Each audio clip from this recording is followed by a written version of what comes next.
날씨가 무덥습니다마는 그럼에도 불구하고 하나님의 전으로 나와 예배하며 은혜를 사모하는 우리 모든 믿음의 가족들 한 분 한 분 위에 하나님의 크신 은혜가 함께 하시기를 우리 주님의 이름으로 축원합니다. 저는 지난주에 이어서 오늘도 복된 만남의 축복이라 하는 제목을 가지고 말씀을 이어가게 되어집니다. 저를 한번 따라해 주시면 감사하겠습니다. 복된 만남의 축복. 한 번 더 하겠습니다. 복된 만남의 축복.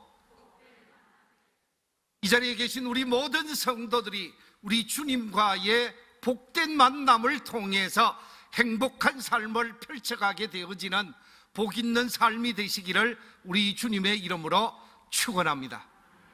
지난주 이 본문을 가지고 1차 말씀을 전가하면서 삭개오가 예수님을 만나게 되어지고 삭개오가 예수님을 만나면서 삭개오에게 나타난 놀라운 변화 한 가지를 말씀드렸습니다. 예수님을 만나게 되어진 삭개오, 그에게 어떤 변화가 있었는가?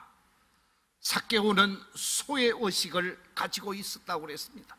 삭개오는 외로움 속에 사로잡혀 있었다고 그랬습니다. 모든 사람들의 손가락질 속에서 군중 속으로 들어올 수 없었고, 그래서 돌무화과 나무 위로 올라갈 수밖에 없는 외로운 사람이었다고 그랬습니다. 이 삭개오가 예수 그리스도를 만나게 되어지면서 내면의 변화가 일어나게 되어지고 그 내면의 변화를 통해서 놀라운 은혜를 체험하게 되어지고 완전히 마음이 외로움 속에서 고독 속에서 불안 속에서 기쁨으로 감사함으로 즐거움으로 변화되어졌다라고 말씀을 드렸습니다. 두 번째, 삭개오가 예수님을 만나고 어떤 변화가 일어났는가? 오늘 본문 속에 보면 신분의 변화가 일어났음을 확인할 수가 있습니다. 신분의 변화는 결코 쉬운 것이 아니지요. 우리가 잘 아는 대로 우리나라가 지금부터 150년 전 철저한 신분주의 사회 속에서 삶을 살았었습니다. 우리나라의 신분을 크게 네 가지로 구분하게 되어집니다. 그 네 가지의 과거 신분을 보면 양반이라는 신분이 있었지요. 무반의 사람들, 문반의 사람들, 그의 혈족들, 사대부가 포함되어지는 양반의 귀족들이 없잖아 있었습니다. 두 번째 신분으로 중인의 신분이 있었습니다. 의학을 공부했다든지 법학을 공부했다든지 외국어, 의학을 공부했다든지 해서 자기 분야의 전문적인 지식을 가지고 있었던 사람들, 그들은 중인의 신분의 사람들이었습니다. 세 번째 신분의 사람들이 있습니다.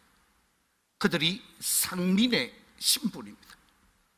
농업을 했던 사람, 상업을 했던 사람, 수산업을 했던 사람, 이런 사람들은 다 상민에 들어갔던 사람들입니다.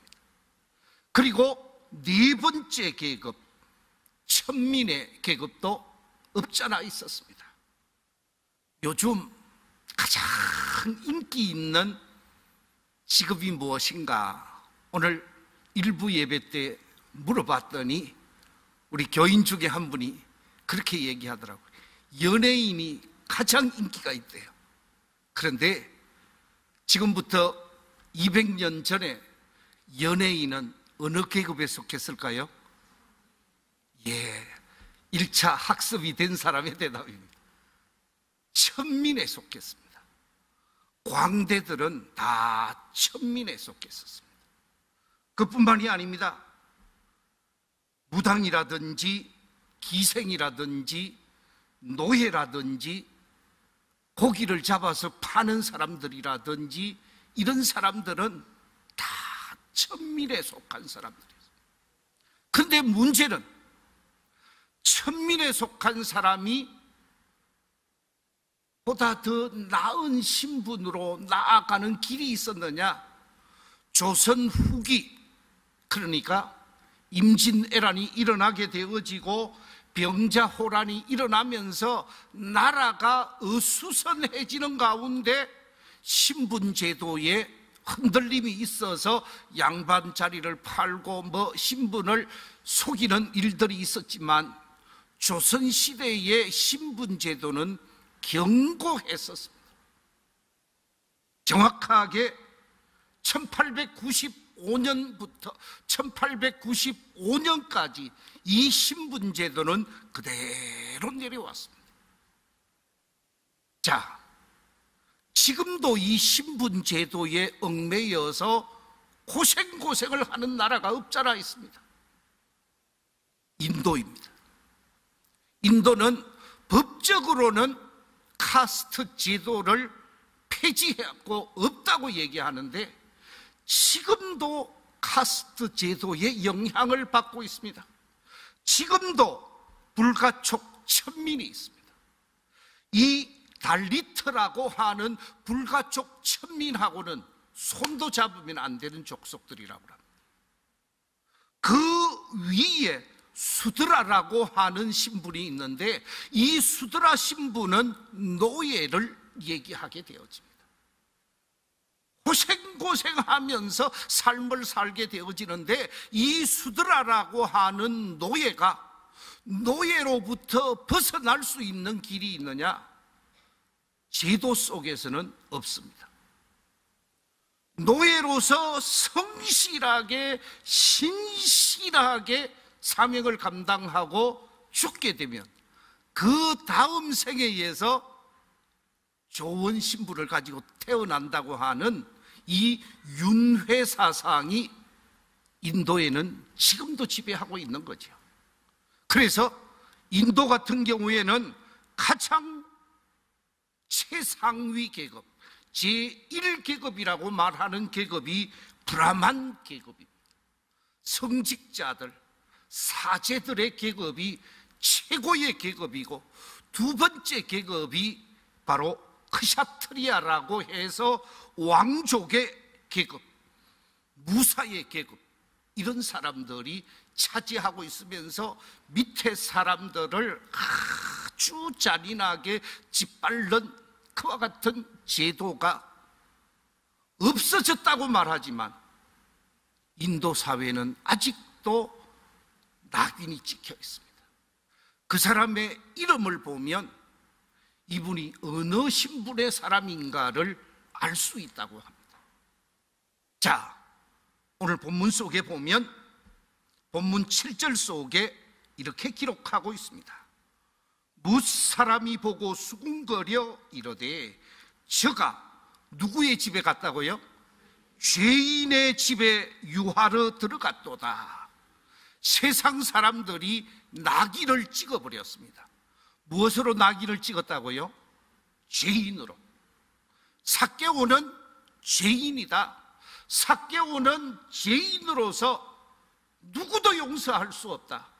그런데 여기서 말하고 있는 죄인은 그냥 일반 죄를 지은 죄인을 얘기하는 것이 아니라 흉악한 죄, 용서할 수 없는 죄, 동족의 피를 빨아먹는 흡혈귀 같은 죄를 지은 사람이라는 것입니다.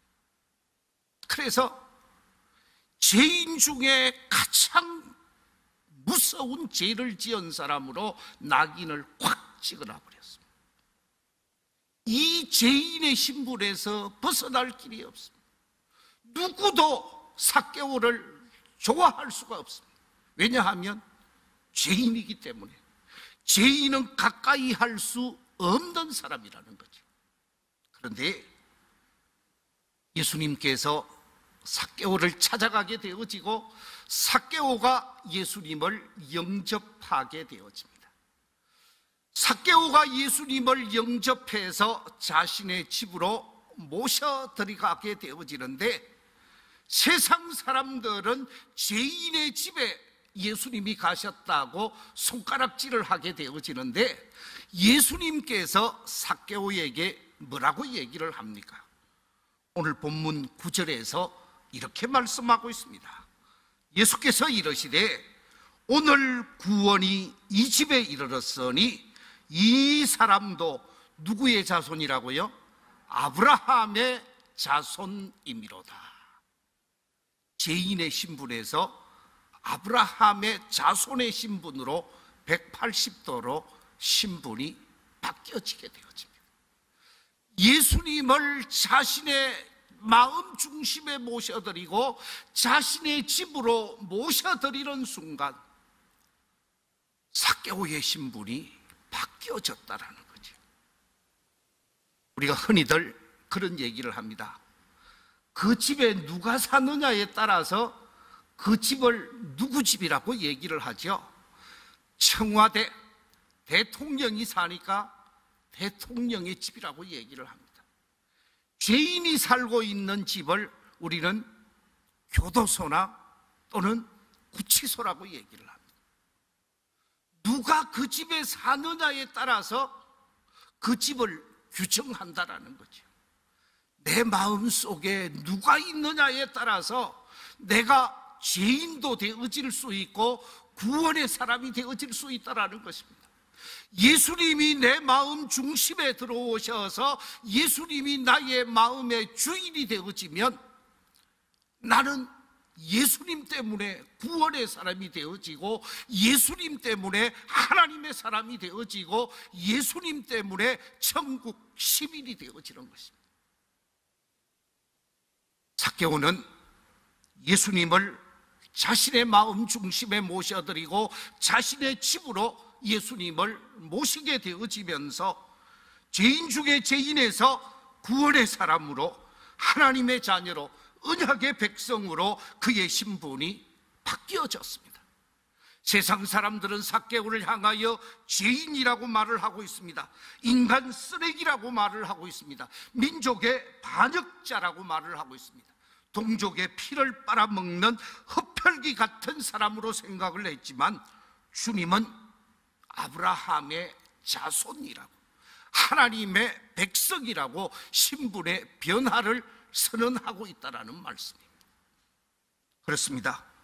이 땅에 그 어떤 죄를 지었다 할지라도 그 어떤 잘못을 범했다 할지라도 예수님을 마음 중심에 모셔드리고 예수님을 나의 주, 나의 하나님으로 고백하게 되어지는 사람, 예수님을 인격적으로 만나서 예수님의 사람이 되어지면 그 사람의 신분은 죄인에서 의인으로 변화되어지고 하나님의 자녀로 변화되어지고 천국 백성으로 변화되어지는 놀라운 신분의 변화가 일어나게 되어지는 줄로 믿습니다. 이 자리에 계신 우리 모든 성도들 단 한 분도 예외 없이 예수 그리스도를 내 마음 중심에 모셔드리고 나의 주인으로 모시면서 여러분의 신분이 죄인이 아니라 세상에서 버려질 존재가 아니라 하나님의 자녀로 구원의 사람으로 천국 백성으로 하나님의 백성으로서의 삶을 살아가게 되어지는 놀라운 역사가 있기를 우리 주님의 이름으로 축원합니다. 누가복음 15장에 보면 탕자 비유가 나오죠. 이 탕자 비유 속에 둘째 아들은 원래 아버지의 아들이었습니다. 부잣집의 아들이었다라는 거죠. 그런데 아버지의 유산을 받아서 먼 나라로 가게 되어집니다. 다른 나라에 가서 나름대로는 멋지게 인생을 살아보려고 계획을 했는지 모르지만 그만 허랑방탕한 삶을 살게 되어지고 가지고 있었던 모든 아버지가 남겨주신 유산을 다 허비하게 되어집니다. 자신을 돌봐주는 사람이 없습니다. 자신과 함께 하는 사람이 없습니다. 추락하고 추락해서 마지막 추락한 것이 돼지의 농장. 그 당시 팔레스타인, 지금도 팔레스타인에서는 짐승 중에 가장 더러운 짐승, 부끄러운 짐승을 돼지로 취급한다고 합니다. 그래서 유대인들은 돼지 농장을 하지도 않는다고 합니다. 이런 돼지 농장에 종으로 가서, 일꾼으로 가서 일을 하고자 했지만 배를 채우지 못하고 굶주림 속에 있었던 이 아들이 아버지를 생각하게 되어집니다. 종의 신세에서, 노예와 같은 신세에서 아버지를 생각하게 되어지죠. 그래서 아버지 집으로 돌아가게 되어집니다. 아버지한테 가서 회개하고 잘못을 구하고 아버지 집에 가서 종으로 살아야 되겠다 생각하고 아버지 집을 찾아가게 되어집니다. 아버지 집을 찾아갔더니 아버지는 이미 모든 잘못과 허물을 다 용서하고 그를 받아들이게 되어집니다.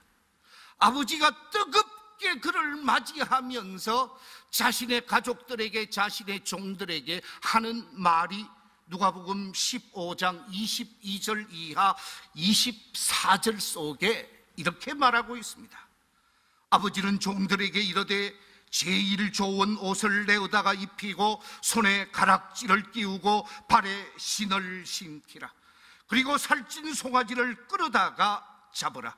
우리가 먹고 즐기자. 이 내 아들은 죽었다가 다시 살아났으며 내가 잃었다가 다시 얻었노라 하니 그들이 즐거워하더라. 무슨 얘기입니까? 종과 같은 신분, 그야말로 비극적인 인생을 살던 사람이 아버지를 아버지로 받아들이고 아버지 집으로 돌아갔더니 아버지가 그 아들을 종으로 취급한 것이 아니라 다시금 아들의 신분을 회복시켜서 신발을 신기고 손에 가락지를 끼우고 새 옷을 입혀서 아들로 맞이하는 신분의 변화가 일어났다는 거죠. 주께로 돌아가는 사람, 아버지께로 돌아오는 사람이 신분의 변화가 일어나고 인생의 변화가 일어나고 삶의 변화가 일어난다는 말씀입니다. 알아웃기는 우리 교회에 속한 모든 성도들이 구원과 영생을 주시는 예수 그리스도를 내 마음 중심에 모셔드리고 주께로 돌아오게 되어지면서 완전한 하나님의 사람으로 거듭나게 되어지고 신분의 변화를 통해서 하나님의 자녀로 멋진 믿음의 길을 걸어가게 되시기를 우리 주님의 이름으로 축원합니다. 세 번째, 예수님을 만난 삭개오에게 또 다른 변화가 일어나게 되어집니다. 그 변화가 무엇입니까? 그 변화는 다름이 아니라 가치관의 변화라고 말할 수 있습니다.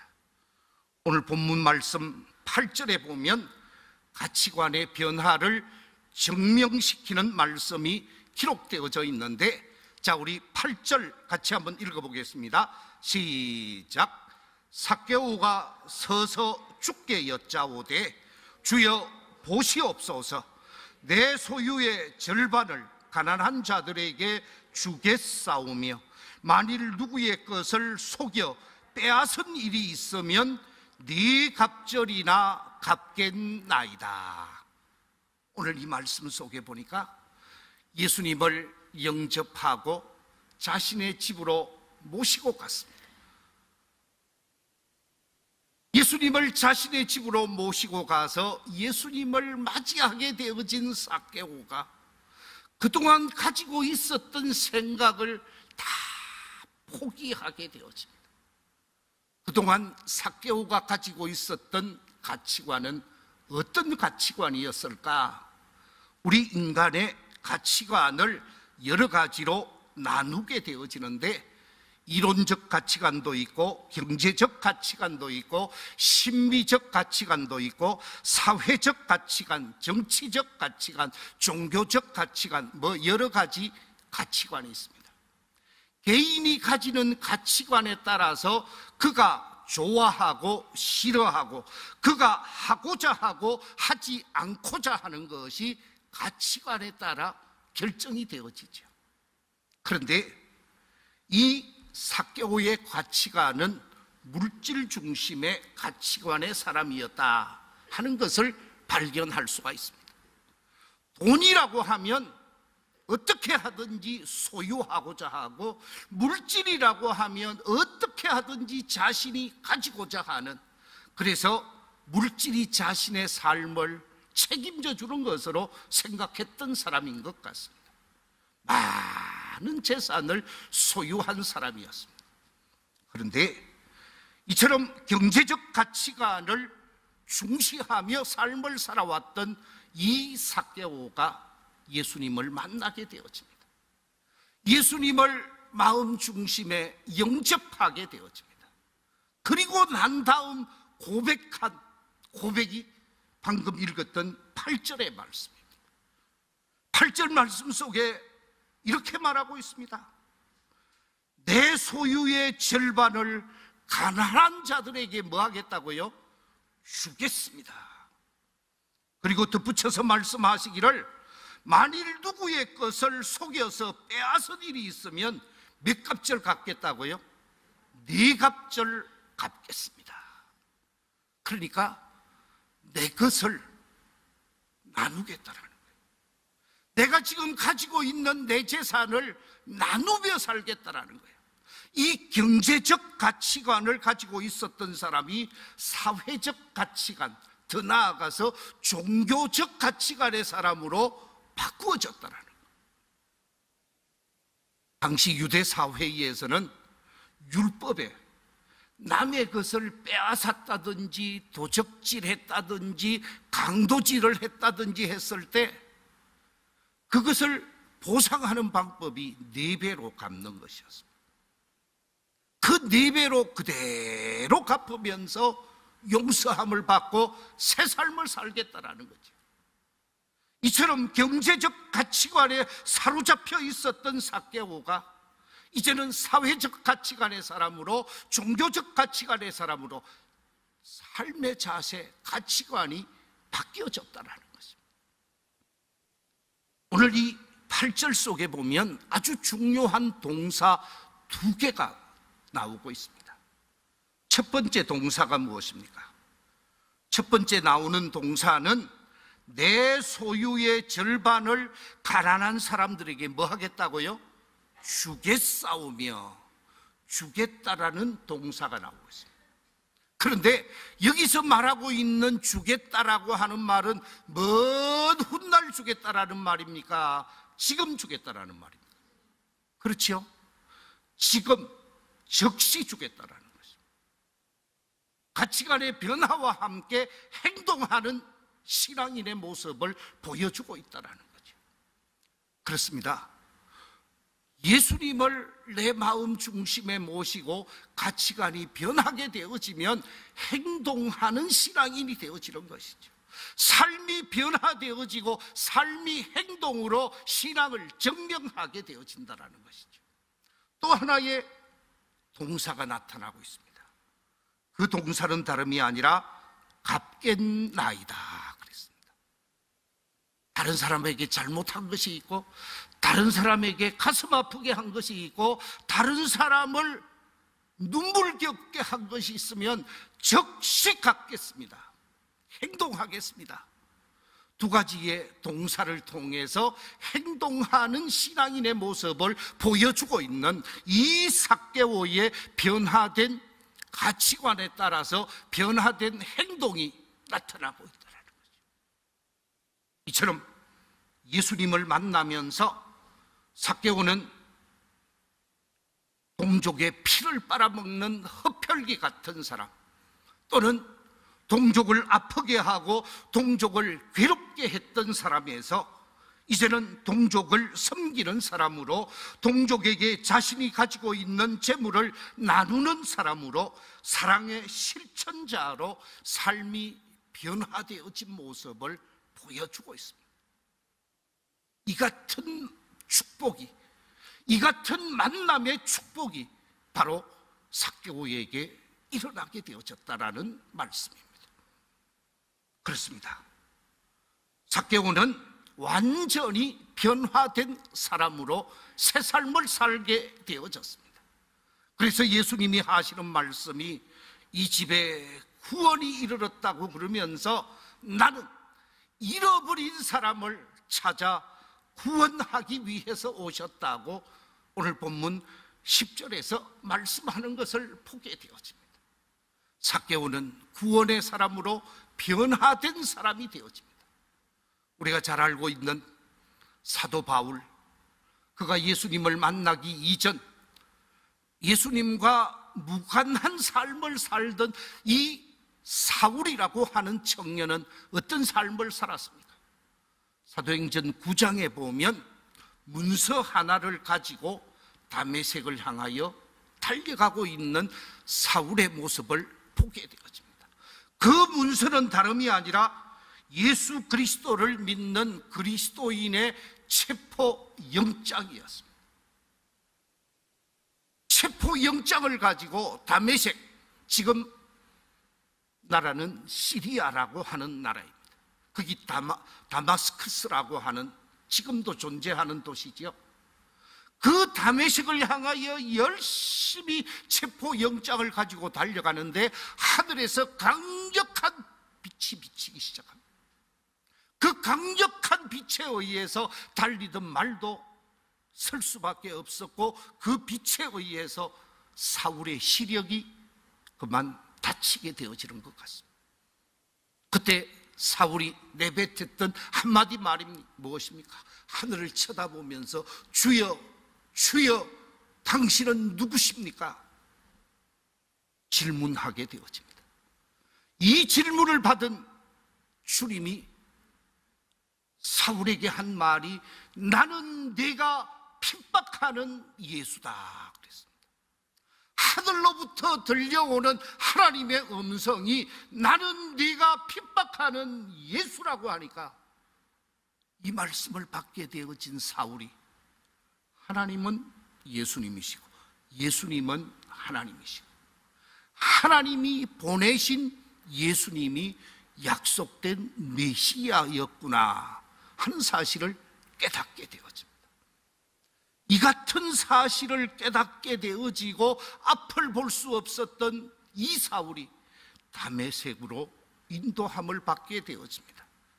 다메섹에 들어갔다가 아나니아라는 사람의 안수 기도를 통해서 시력이 회복되어지게 되어지는데, 이 같은 놀라운 은혜, 부활의 주님을 만나게 되어진 사울의 의식, 정신, 사상, 종교, 그가 가지고 있었던 모든 생각이 180도로 바뀌어집니다. 그래서 다메섹에 있는 유대인들을 향하여 사울이 뭐라고 얘기를 합니까? 사도행전 9장 19절 이하 21절에서 이렇게 말하고 있습니다. 사울이 다메섹에 있는 제자들과 함께 며칠 있을새 적시로 각 회당에서 예수가 하나님의 아들이심을 전파하니 듣는 사람이 다 놀라 말하되 이 사람이 예루살렘에서 이 이름을 부르는 사람을 멸하려던 자가 아니냐. 여기 온 것도 그들을 결박하여 대제사장들에게 끌어가고자 함이 아니냐. 저 사울이라고 하는 사람, 예수 믿는 사람을 다 체포해서 끌고 가고자 했던 그리스도인의 박해자가 아니냐, 그 말입니다. 그런데 그렇게 박해했던, 핍박했던 이 사울이 예수는 하나님의 아들이십니다 증거했다라는, 예수님을 만남으로, 부활의 주님을 만나게 되어짐으로 완전히 생각이 바뀌어지면서 예수님은 하나님의 아들이시요 우리의 메시아라고 의심을 하니까, 이 사울을 향하여 의심의 눈초리를 보이니까 22절에서 뭐라고 얘기를 하고 있느냐? 같이 한번 읽어볼까요? 시작. 사울은 힘을 더 얻어 예수를 그리스도라 정언하여 다메섹에 사는 유대인들을 당혹하게 하니라. 힘을 더 내어서 예수님이 그리스도라고 하나님의 아들이시라고 하면서 변화된 모습을 증명시키게 되어집니다. 그렇습니다. 예수님을 인격적으로 만나고 예수님을 내 마음 중심에 모셔드리게 되어지면 변화가 일어날 수밖에 없습니다. 그 변화, 삭개오를 통해서 확인한 세 가지 변화가 무엇입니까? 지난주 말씀드린 대로 내면의 변화가 일어나게 되어졌다 그랬습니다. 두 번째 변화, 그 두 번째 변화는 신분의 변화라 그랬습니다. 세 번째 변화, 그 변화는 가치관의 변화라 그랬습니다. 그렇습니다. 예수님을 만나게 되어질 때, 예수님을 나의 주, 나의 하나님으로 온전히 모셔드리게 되어질 때 내면의 변화가 일어나게 되어지고 신분의 변화가 일어나게 되어지고 가치관의 변화가 일어나면서 행동하는 그리스도인이 되어지고 하나님의 영광을 드러내는 그리스도인으로 새 삶을 살게 되어진다는 것이죠. 우리 교회에 속한 모든 믿음의 가족들이 그냥 적당히 예수 믿는 흉내만 내는 사람이 아니라 삭개오가 예수님을 만나는 이 만남, 어려운 용어를 하나 소개한다고 하면 엔카운트라는 말을 쓰는데, 이 엔카운트의 만남, 인격과 인격이 만나고 신앙과 신앙이 만나서 완전히 변화되어지는 만남을 얘기합니다. 이 만남을 통해서 변화되고 새 사람 되어서 하나님이 기뻐하는 삶을 살아가는 아름다운 역사가 있었던 것처럼 우리에게도 예수님을 만남으로 변화된 삶이 이루어져야 하고 변화된 삶의 모습이 나타나야 한다는 말씀이죠. 말씀을 마지막 맺으면서 제가 이 설교를 준비하면서 묵상하며 만든 시를 한 편 소개하겠습니다. 만나 보셨나요? 그분을. 만나 보셨나요? 만나 보셨나요? 그분을. 진정 만나 보셨나요? 그분을. 갈릴리 바다 뱃사람 그늘진 어부, 하늘 등에 지고 검은 바다 가슴에 품은 시몬, 소녀가 던진 하찮은 비수에 꽂혀 서성을 저주한 제자, 12진주문 호텔 천국의 마스터키 가진 베드로의 주를 만나 보셨나요? 만나 보셨나요? 강대국 로마의 시민권을 예루살렘의 유대인 자존감을 목구멍의 포도청 바리새인의 밥줄을 그릉뱅이 깡통 내팽개치듯 강 건너 던져버리고 갈고리 십자가정인 사도 바울의 태양, 그분을 만나 보셨나요? 나 그분을 만남으로 별님의 소망 보았고 달님의 미소 찾았으며 햇님의 웃음 지녔으며 가로수 노랫소리 들으며 민들레 홀씨 희망 읽는다오.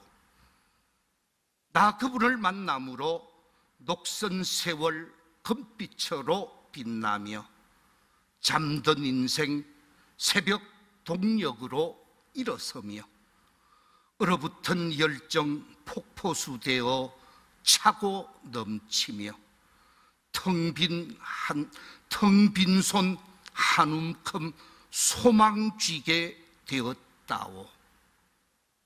당신은 만나보셨나요? 그분을. 기도하겠습니다. 하나님 아버지,